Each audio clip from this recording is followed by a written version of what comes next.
Boa noite a todos. A graça e a paz do nosso Senhor e Salvador Jesus Cristo. Que bom poder mais uma vez compartilhar a palavra com você, meu irmão, com você, amigo. Queridos, antes de mais nada, eu queria agradecer a todos vocês que têm orado pela Rose. Passamos aí alguns dias difíceis, mas graças a Deus tudo se acalmou e as coisas estão colaborando para o bem da Rose. As coisas estão colaborando, eu creio muito, para que a Rose possa receber a cura. Deus está trabalhando, irmãos. Então, vamos continuar orando para que a bondade de Deus continue alcançando a nossa irmã Rose. Eu queria, antes de compartilhar mais uma vez a palavra com você, orar ao Senhor por você, pela sua família, pela sua casa. Se você puder nesse momento fechar os seus olhos, feche os seus olhos e juntos vamos entrar na presença de Deus em oração. Senhor, nós mais uma vez estamos diante da Tua presença, Pai, em oração. E é no nome de Jesus, Deus, que nós fazemos isso. Pai, nós queremos mais uma vez reconhecer a Sua grandeza, a Sua soberania, o Seu reinado, o Seu poder, Senhor, porque o Senhor é o único Deus verdadeiro. Perdoa os nossos pecados, Deus, tem misericórdia de nós. Senhor, nós Te agradecemos pela salvação, pelo dom da vida, pela provisão do Senhor nas nossas vidas, ó Deus, por todas as bênçãos, Pai, que o Senhor tem derramado sobre nós, sobre a nossa casa, Senhor Deus. Pai, nós continuamos pedindo pelo nosso país, aliás, por esse mundo, Senhor, que ainda tem lutado contra esta pandemia. Que o Senhor continue, Deus, abençoando profissionais, cientistas, pesquisadores, para que eles consigam, Senhor Deus, o mais rápido possível, colocar à disposição uma vacina para a humanidade, Senhor. Abençoa todos os processos, todos os testes, todos os estudos, ó Deus, que esses homens têm feito. Libera, Senhor Deus, sabedoria do alto dos céus, para que esse processo possa chegar ao fim e o povo então, ó Deus, possa ter a possibilidade de ser imunizado, Senhor Deus, contra esse vírus. Abençoa, Senhor, aqueles que foram contaminados e que porventura se encontram hospitalizados. Aqueles também que estão hospitalizados por outras enfermidades. Tenha misericórdia, Senhor, de todos aqueles que se encontram numa UTI, num hospital. Abençoa, Deus, trazendo saúde, dá vitória a essas pessoas. Abre portas de emprego também, Senhor, para esse homem, para esse pai, para essa mãe que está desesperado, perdeu seu emprego, que tem visto, Deus, as suas dívidas se acumularem, muitas vezes não tem dormido, Senhor. Tenha misericórdia, Deus, e abençoa, abre portas, dá discernimento, Senhor Deus, para tomada de decisões, para escolhas, em nome de Jesus. Acima de tudo, Deus, eu peço, Pai, que o Senhor abençoe o Teu povo, com força, com ânimo, Senhor. Acrescenta a fé, na fé dos Teus servos, Senhor. Alimenta o Teu povo, renova as forças, as esperanças. Ajuda-nos, ó Deus, para que possamos manter os nossos olhos fixos no Senhor e não nos problemas, não nas dificuldades, ó Deus. Ajuda-nos, ó Pai, em nome de Jesus, em nome de Jesus. Fala conosco, Senhor Deus, neste momento, em nome de Jesus, Pai, que nós oramos, Senhor, e agradecemos. Amém e graças a Deus. Queridos, o tema da nossa mensagem nessa noite é decisões que podem mudar uma ou mais vidas. O texto que nós vamos trabalhar é o texto de Hebreus, capítulo 10, versículos 19 a 25. Enquanto você vai procurando aí o texto na sua Bíblia, no seu celular, eu quero dar uma introdução à carta escrita aos Hebreus. A carta aos Hebreus ela foi destinada a vários grupos de judeus que tinham familiaridade com o Antigo Testamento.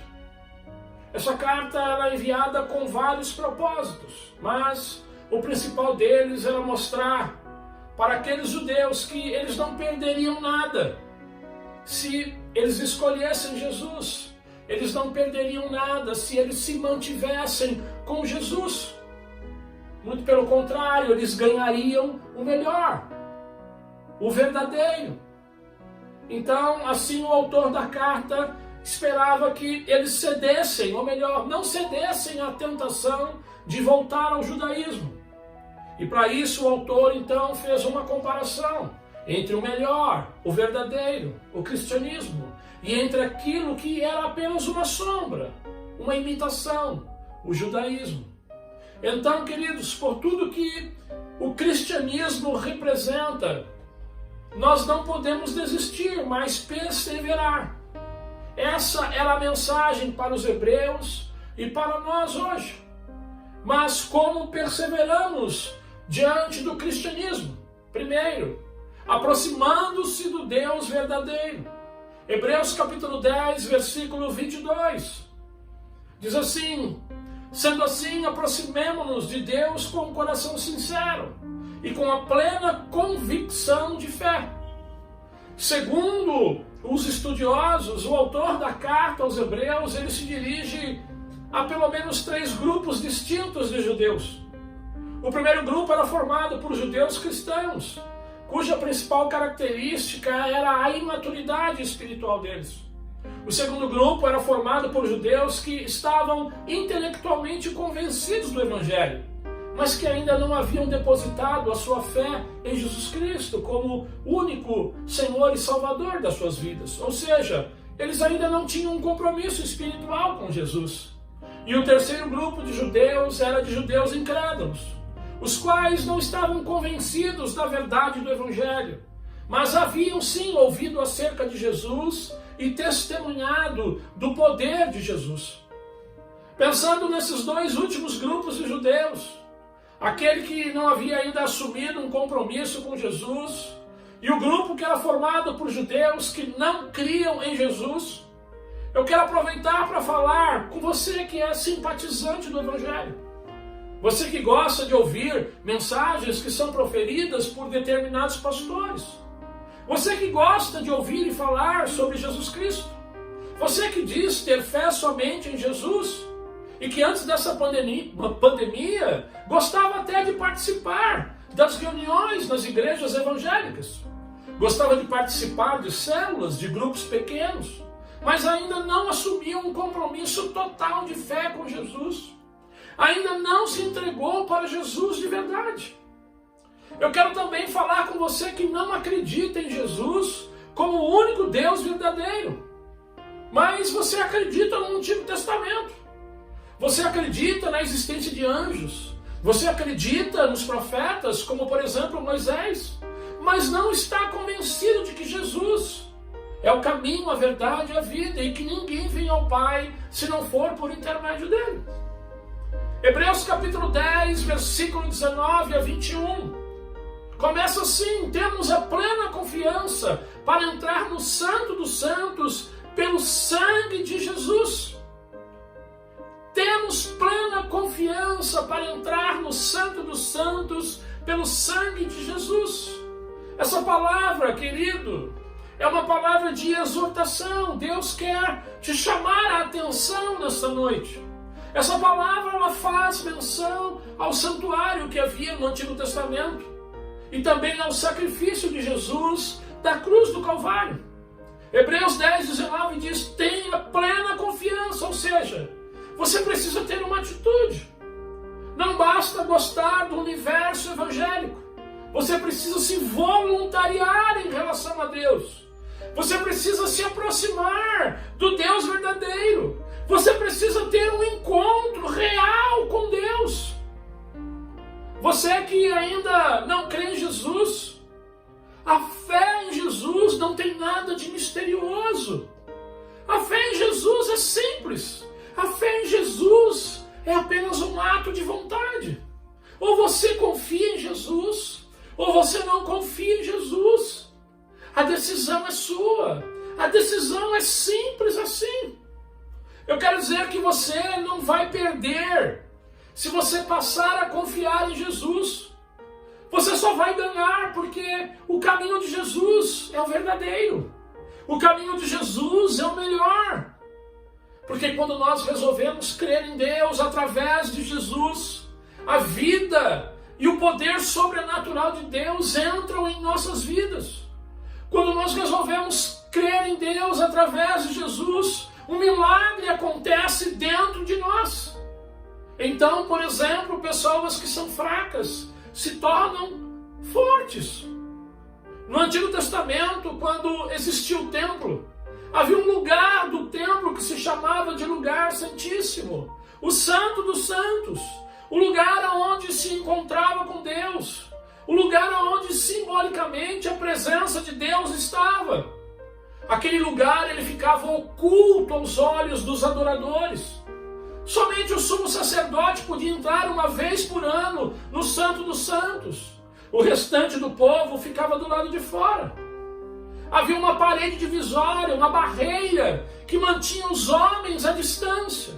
Mas agora, no Novo Testamento, Hebreus 10, 19 e 20, diz que nós podemos ter plena confiança para entrar no Santo dos Santos. Ou seja, na presença de Deus. Como? O texto diz, pelo sangue de Jesus. Hebreus 10, 20 segue dizendo que Jesus abriu esse novo e vivo caminho por meio do véu, isto é, do seu corpo. Ou seja, quando Jesus morreu na cruz do Calvário, o véu do templo, que simbolicamente separava as pessoas da presença de Deus, foi rasgado, deixando livre para as pessoas o acesso, o caminho até a presença de Deus. Evangelho de Mateus, capítulo 27, verso de número 51. Hebreus capítulo 10, 20 diz que esse caminho foi aberto através da morte de Jesus Cristo. E que esse caminho é um caminho novo. Não no sentido de que haja um outro caminho, ou um outro caminho antigo, ou ainda um outro caminho familiar, mas no sentido de não haver outro caminho. Por isso no Evangelho de João, no capítulo 14, verso 6, Jesus disse, olha, eu sou o caminho, a verdade e a vida, e ninguém vem ao Pai se não for por mim. Nenhuma religião propõe isso, acesso direto até Deus. Nenhuma religião propõe isso, acesso a Deus sem mérito nenhum e sem nenhuma intermediação. Nenhuma religião propõe isso, somente o cristianismo. Ou seja, não existe outro caminho para chegarmos até Deus. Não são as boas obras que nos levam até Deus. Não é mais a fé nos sacrifícios dos animais mortos, como se fazia na época do Antigo Testamento, que nós recebemos o perdão dos nossos pecados. Aqueles sacrifícios foram abolidos. Eles eram apenas uma sombra. Agora Jesus, o Cordeiro de Deus, que tira o pecado do mundo, é Ele que nos lava dos nossos pecados. É Ele que nos perdoa dos nossos pecados. Jesus é o sacrifício perfeito e definitivo realizado em nosso favor, para o perdão dos nossos pecados. Basta que você tenha fé em Jesus e se arrependa dos seus pecados, então você será salvo e passará a ter acesso a Deus. Ainda Hebreus 10, 20 diz que esse caminho, além de ser novo, ele é vivo. Vivo porque ele traz a vida de Deus até nós. Vivo porque ele nos livra do poder do pecado. Vivo porque ele nos faz nascer de novo, trazendo para nós uma nova vitalidade espiritual. Vivo porque ele nos dá a vida eterna. Porque Jesus morreu, mas ao terceiro dia ele ressuscitou. E todos aqueles que colocam a sua fé em Jesus têm promessa de vida eterna. Evangelho de João, capítulo 11, verso 5, disse-lhe Jesus, eu sou a ressurreição e a vida, e aquele que crê em mim, ainda que morra, viverá. Portanto, não fique apenas entre aqueles que gostam do cristianismo, entre aqueles que gostam das coisas que os cristãos fazem. Ou ainda, não fique entre aqueles que não têm fé em Jesus, mas aproxime-se de Deus. Aproxime-se do Deus verdadeiro nessa noite. Como diz Hebreus 10, 22. Aproximemo-nos de Deus com um coração sincero. Se aproxime de Deus nessa noite com um coração sincero. Sem dúvidas. Se aproxime de Deus nessa noite com o desejo de não viver mais no pecado. Hebreus 10, 22 segue dizendo, e com plena convicção de fé. Ou seja, aproxime-se de Deus nessa noite com confiança. Aproxime-se de Deus nessa noite com segurança. Porque quando nós se aproximamos de Deus com confiança, quando nós temos segurança em Deus através de Jesus, o Senhor transforma as nossas vidas. Quando nós confiamos em Deus, a confiança e a segurança em Deus, através de Jesus, vão permitir que você seja transformado e que você consiga perseverar em meio às aflições do seu dia a dia. É assim que nós perseveramos diante do cristianismo, aproximando-se do Deus verdadeiro através da fé em Jesus Cristo, para a salvação dos nossos pecados, para a vida eterna e para uma vida nova aqui já nesse mundo. Como perseveramos diante do cristianismo? Segundo, sendo constantes na esperança, apesar das aflições. Hebreus capítulo 10, verso 23. Apeguemo-nos com firmeza à esperança que professamos, pois aquele que prometeu é fiel. Quando nós lemos a carta aos Hebreus, nós percebemos que aqueles judeus estavam enfrentando a possibilidade de uma perseguição intensificada por causa da sua fé em Jesus Cristo. Hebreus capítulo 12, versículo de número 4. Talvez por isso eles estivessem sendo obrigados a abandonar qualquer identificação com Cristo. Então passaram a considerar a ideia, a tentação de reduzir Cristo como Filho de Deus a um mero anjo. Hebreus capítulo 1 e 2. Então, quando o autor da carta os exorta a apegar-se com firmeza à esperança que eles professavam, em outras traduções, aguardar firme a confissão da esperança, sem vacilar, o autor estava querendo mostrar a eles que por trás daquela possibilidade de perseguição intensificada, eles poderiam abandonar a fé em Cristo e voltar novamente para alguma forma de judaísmo. Por isso eles tinham que manter a esperança. A esperança não como uma espécie de confissão de esperança, mas uma confissão das coisas que eles passaram a crer. Jesus, a plena e definitiva revelação de Deus, aquele que ultrapassou em muito a revelação preliminar e limitada do Antigo Testamento. Ou seja, eles não podiam vacilar, voltando à antiga aliança. As tentações eram muitas, as perseguições viriam, mas como Hebreus 10, 23 diz, aquele que prometeu é fiel. Ou seja, eles só precisavam apegar-se com firmeza à esperança que professavam, Jesus. E Deus iria prover um escape. Talvez hoje, meu irmão, minha irmã, o seu maior problema não é seguir algo ou qualquer inclinação que te leve novamente à antiga aliança, como por exemplo voltar a crer no sacrifício de animais para o perdão dos seus pecados. Talvez esse não seja o seu maior problema hoje. Talvez hoje a sua maior tentação, o seu maior vacilo é permitir que a sua fé esfrie, porque você deixou de lado a prática da oração, a prática da leitura e do aprendizado da palavra.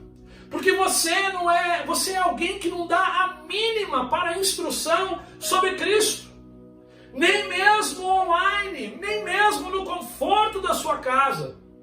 Você participa de uma aula ministrada pela sua igreja. Talvez o seu maior vacilo seja abandonar a fé em Deus por conta das aflições, das dúvidas, das incertezas desses novos tempos. Talvez hoje o seu maior perigo seja abandonar o caminho de Deus, porque o mundo, com a sua oferta de prazeres, tem te conquistado mais e mais a cada dia. Queridos, meus irmãos, minhas irmãs, alguém disse que depois que nós aceitamos a Cristo, a nossa vida ela não pode ser mais a mesma. Depois que nós aceitamos Jesus Cristo como Senhor e Salvador das nossas vidas, nós precisamos subir níveis na vida cristã. Infelizmente, tem muita gente que ainda não entendeu isso. E por isso tem muito crente que aceita Cristo, mas vive no porão da vida cristã. Está dentro da igreja, mas vive isolado. Está dentro da igreja, mas não gosta de orar. Está dentro da igreja, mas não gosta de ler, de estudar a palavra. Então vacila na fé. Outros até começam bem, começam a subir, mas como vivem muito cegados ao mundo, vivem muito preocupados com o mundo, vivem muito preocupados com as coisas materiais, com aquilo que as pessoas falam a respeito da sua fé, da sua igreja, do seu pastor. Esses também vacilam na fé. Mas existem outros que vivem num plano mais alto. As atrações do mundo não os perturbam. As perseguições e as aflições não fazem eles vacilarem. Porque eles são pessoas que se apegam com firmeza à esperança. Eles se apegam em Jesus. Eles oram. Eles leem a palavra. Eles estudam a palavra, ou seja, eles se escondem em Cristo Jesus, em Deus. Então a força de Deus inunda a vida desses irmãos. Assim eles conseguem experimentar das promessas. Assim eles experimentam o escape de Deus. Porque, como diz a palavra, aquele que prometeu é fiel. É nesse patamar. É subindo dessa forma que Deus te aguarda. É nesse patamar, sempre subindo, que Deus espera, que Deus deseja que você, meu irmão, viva continuamente. Não abrindo mão da sua fé em Jesus, apesar das aflições, mas se apegando em Jesus sempre, porque aquele que prometeu é fiel. Eu sei, as aflições estão aí, mas Deus é fiel. Não desista, porque Deus tem poder para fornecer um escape. As tentações são abundantes, mas Deus é fiel. As dúvidas, incertezas estão presentes, mas Deus é fiel. Somente com esse tipo de confiança em Deus é que um cristão pode ser constante na esperança, pode ser constante com Jesus, apesar das circunstâncias. Como perseveramos diante do cristianismo? Terceiro e último, estimulando uns aos outros na prática do bem. Hebreus 10, 24 a 25. E consideremos uns aos outros para nos incentivarmos. Em outras traduções, para nos estimularmos ao amor e às boas obras.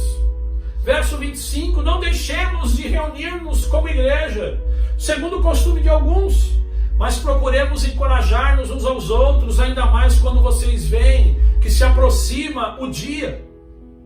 Queridos, a palavra estimularmos no verso 24, encontrada na tradução Almeida, Revista e Atualizada, significa instigar, significa incitar para o bem ou para o mal, ou seja, mesmo em meio às aflições, aquela perseguição intensificada que poderia surgir, mesmo em meio ao desânimo de alguns, o autor da carta, ele instiga, ele incita os seus destinatários à prática da mutualidade, ou seja, a viver uns aos outros na prática do amor, das boas novas e da participação das reuniões da igreja.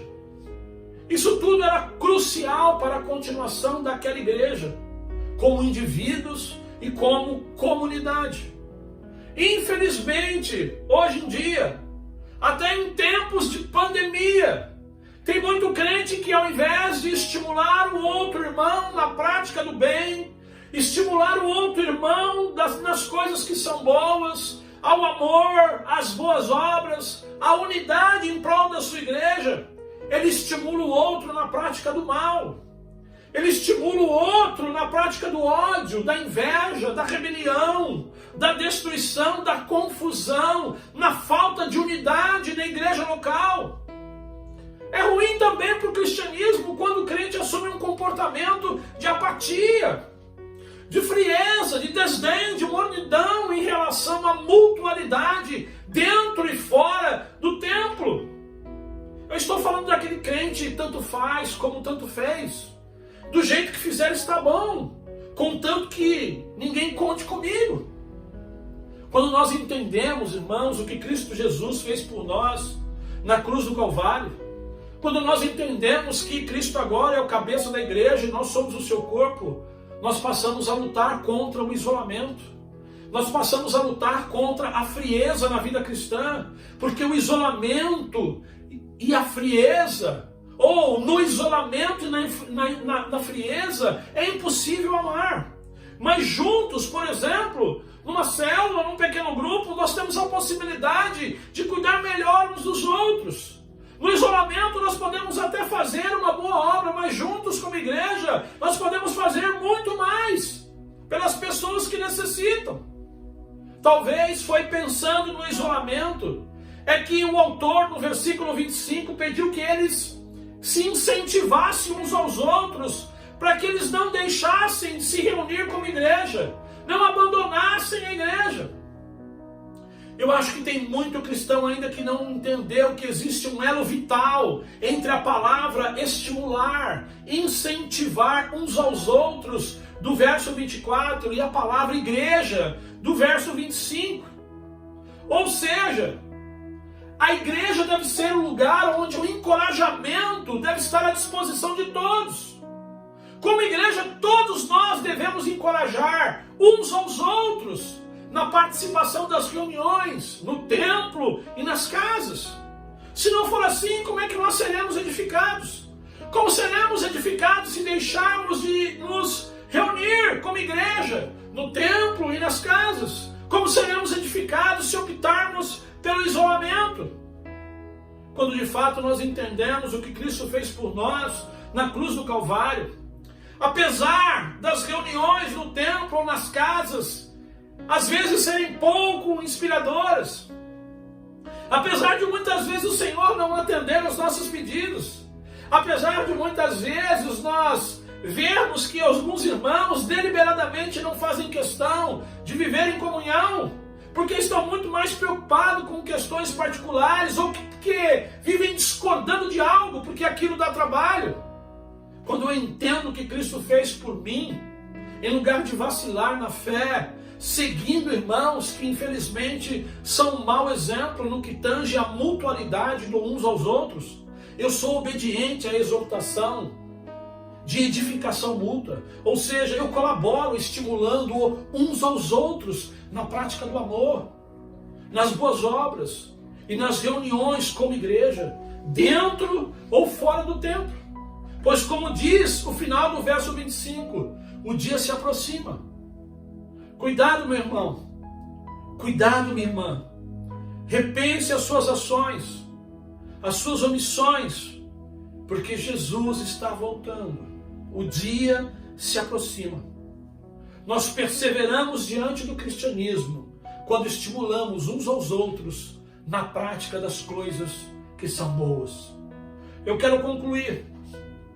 Você que ainda não assumiu um compromisso com Cristo pela fé, você que de repente ainda está confuso com relação a Jesus, Hebreus capítulo 3, versículo 1, a parte B diz: considerai atentamente o apóstolo e sumo sacerdote da nossa confissão, Jesus. Querido, tudo o que ocorreu no Antigo Testamento, todos os personagens tinham um propósito. Tudo aquilo era apenas sombra de algo maior e melhor que viria. Jesus. Jesus veio. Agora nós temos um caminho melhor. Jesus é maior que Moisés, que Josué, que Abraão. Esses eram apenas servos, mas Jesus é Filho de Deus, herdeiro de Deus, o próprio Deus encarnado, que desceu dos céus, que veio até nós e morreu na cruz do Calvário para nos salvar dos nossos pecados e ao terceiro dia ressuscitou para nos dar a vida eterna. Querido, pare de procurar descanso nos seus próprios esforços. Pare de procurar descanso em pessoas. Agostinho certa vez disse: a alma não acha descanso enquanto não achar descanso em Deus. Por isso, considere Jesus. Evangelho de Mateus, capítulo 10, verso 32 diz: quem, pois, me confessar diante dos homens, eu também confessarei diante do meu Pai que está nos céus. Mas no Evangelho de Lucas, no versículo 12, verso 9, Jesus diz: mas aquele que me negar diante dos homens, será negado diante dos anjos de Deus. A você, meu irmão, minha irmã em Cristo, Hebreus 3,12 diz: cuidado, irmãos, para que nenhum de vocês tenha um coração perverso e incrédulo que se afaste do Deus vivo. Hebreus 2,3: como escaparemos se negligenciarmos tão grande salvação? Eu sei, irmãos, que a vida não tem sido fácil.